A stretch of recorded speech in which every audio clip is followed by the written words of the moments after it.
जो सुख सुविधा ले रहे, चाहे वो अभिनेता हो, नेता हो, न्यायाधीश हो, सुरक्षा प्रताप, कोई भी व्यवसायी हो, आईएएस हो, आईपीएस हो, सरकारी वकील हो, क्लास में अधिकारी हो, कोई भी अधिकारी हो, उनके बच्चों का इलाज और उनका इलाज जब तक सरकारी अस्पतालों में नहीं होगा, सुविधा नहीं आएगी सर।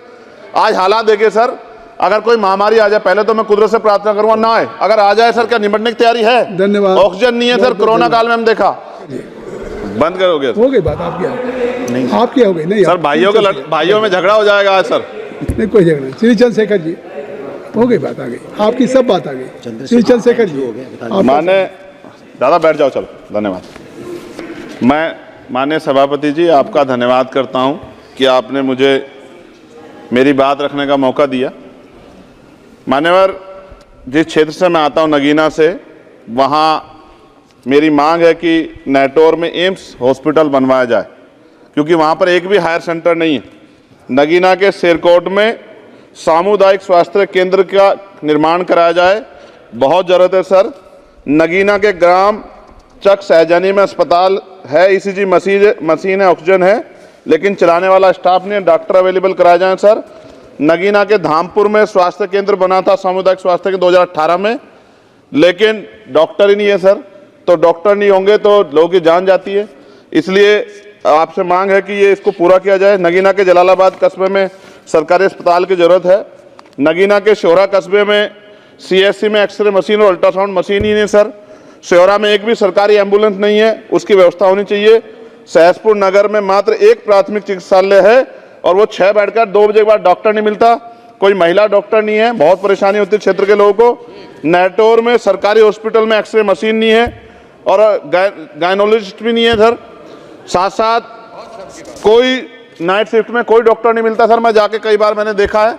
साथ साथ सर, ग्रामीण स्तर पर जिला स्तर पर अस्पतालों में बुनियादी सुविधाएं नहीं हैं, जिनके होने ना होने की वजह से प्राइवेट अस्पतालों में लोगों को जाना पड़ता है, जहां वे लूट के शिकार होते हैं।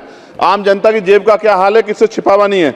महोदय, इलाज से बेहतर होता है बचाव। मेरी मांग है कि बचाव के लिए मेडिकल कैंप, जागरूकता कैंप लगाए जाएं। साथ साथ मान्यवर, वैसे तो सरकार कह रही है कि हम विश्व गुरु बनने की तरफ बढ़ रहे हैं, 5वीं अर्थव्यवस्था है, लेकिन विकसित भारत की 9 प्राथमिकताएं थी, उनमें कृपया समाप्त करें। कर देता हूं सर, 1 मिनट दे दीजिए बस। 1 मिनट। स्वास्थ्य को नई जगह दी गई, 3.3 लाख करोड़ की जरूरत थी, लेकिन दिया 91,000 करोड़। और दवाइयों के दाम बेतहाशा बढ़ रहे हैं सर, गरीब की जेब कटती है।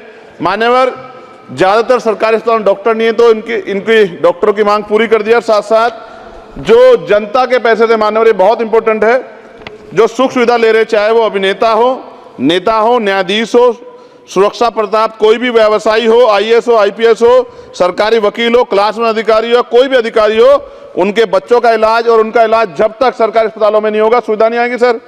और मेरी आपसे मांग है सर, 1 मिनट सर, खत्म कर रहा हूं। हम लोग लेटर लिखते हैं सर अपने क्षेत्र के सदस्य, उनके लिए, मरीजों के लिए। अगर एम्स जैसे हॉस्पिटल में सुनवाई नहीं होगी सर, क्या फायदा होगा उस लेटर का? इसलिए मेरी आपसे मांग है, आज हालात देखिए सर, अगर कोई महामारी आ जाए, पहले तो मैं कुदरत से प्रार्थना करूंगा ना आए, अगर आ जाए सर, क्या निपटने की तैयारी है? धन्यवाद। ऑक्सीजन नहीं है सर, कोरोना काल में हम देखा। मैं धन्यवाद करूंगा सर आपका, और मुझे विश्वास है कि आपकी मांग, आपके जरिए माननीय मंत्री जी से हमारी मांग जो है रखी जाएगी, वो ध्यान देंगी। जय भीम, जय भारत। धन्यवाद सर। मैं सभी माननीय सदस्यों से अनुरोध करूंगा कि जो माननीय सदस्य के शून्य प्रहर में बैलेट में आए थे और जो स्वास्थ्य संबंधी है, उनके लिए अध्यक्ष जी ने कृपा की है कि सभी को अवसर दे दिया जाए।